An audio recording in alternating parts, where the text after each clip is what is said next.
As way of introduction, my name is Amy West, and I am a senior program manager at the American Institutes for Research. And this is my colleague Claire Nowlin, who's a research assistant there as well. I'd like to also point out our colleague from South Africa, Dominique Christian, in the audience, who will be part of the questions and answers. And a huge thank you to the organizers, Lorenzo specifically, and Michelle for inviting us here today. It's been a privilege to and very much a joy to work with the ladies from Igarape as well as our partners at NORIG. So I want to start. Michelle defined education, formal education, for us at the start of the panel, but there seems to be a lot of confusion around non-formal education. So what do we mean when we're talking about formal and non-formal education strategies? What are we speaking about when we say non-formal?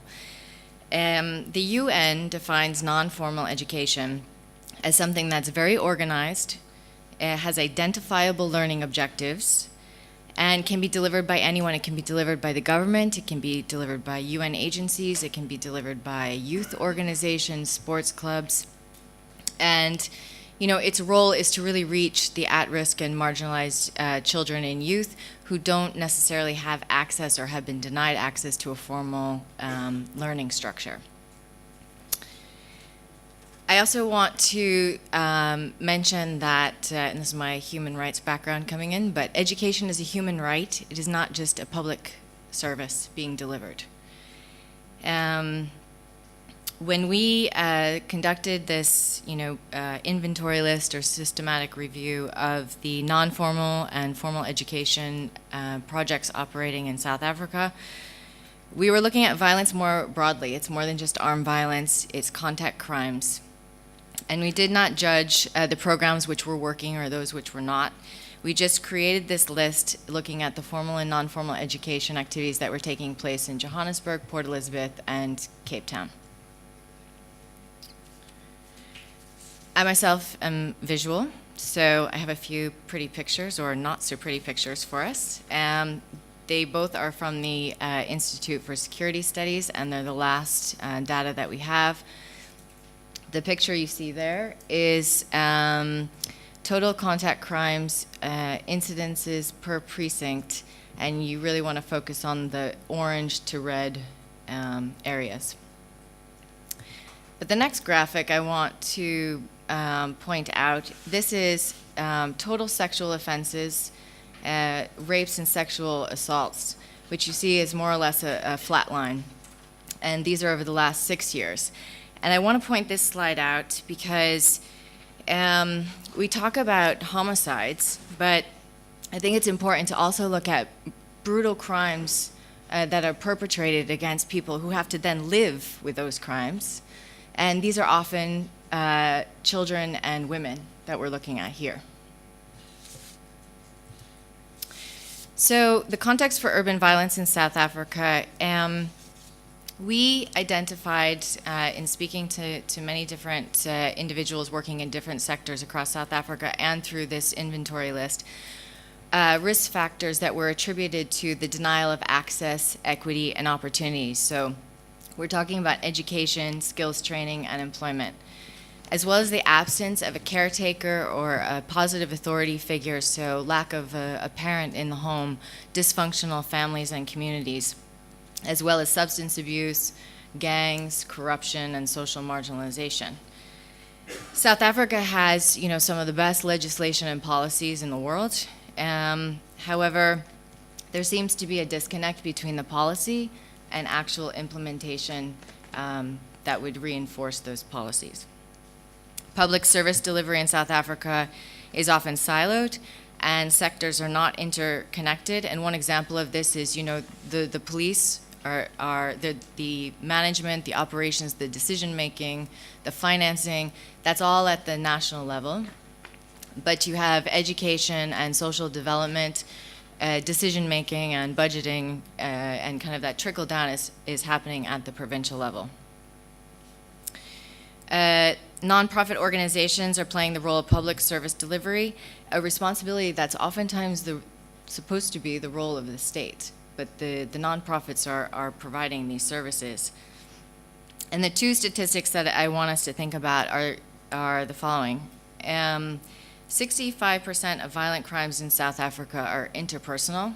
This does not take into account public violence. And 49.8% of learners claim to be the recipient of corporal punishment, even though this was officially banned in schools in 1996. And that doesn't take into account other forms of violence happening in the school, like bullying or other things. So those are two statistics, and then you apply that to the picture of the reality that are happening in these urban areas. You know, a South African child who grows up in a one-room shack, who then leaves her shack to go out into a community and then goes to school. And in all three of those places and spaces, she is witnessing or being the recipient of interpersonal violence.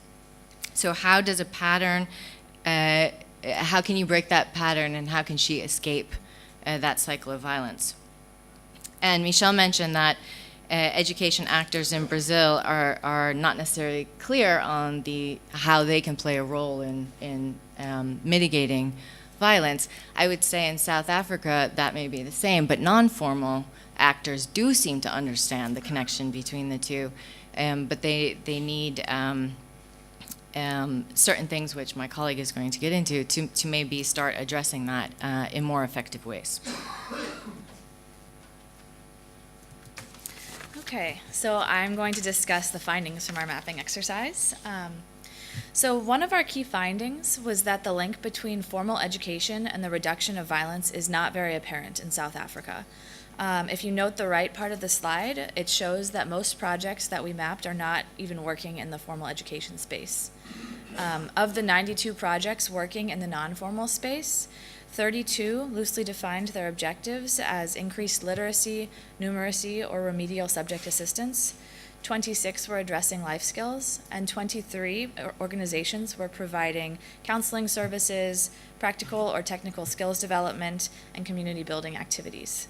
On the left part of the slide, you'll see that 88% of the organizations mapped were nonprofit organizations. In addition, the Department of Education barely came up in our mapping exercise. There was some indication of support from the Department of Social Development, and there was provincial level support in a couple of provinces. We also found that implementation is ad hoc. The people we interviewed stated that it is difficult to formulate a process or a system around good practices because there's a lack of structure, a lack of funding, and a lack of enforcement. In terms of structure, for example, the Department of Education is not sharing information or data with the Department of Safety or the Department of Cultural Affairs and Sport. And education has not been structured consistently within the debate on violence in this country. In terms of funding, a few bilateral agreements are in place for conducting monitoring and evaluation of education's ability to address urban violence. And there are mixed perceptions about how much of a role the private sector is playing or could play. And with enforcement, it's really difficult to enforce information sharing between and among sectors.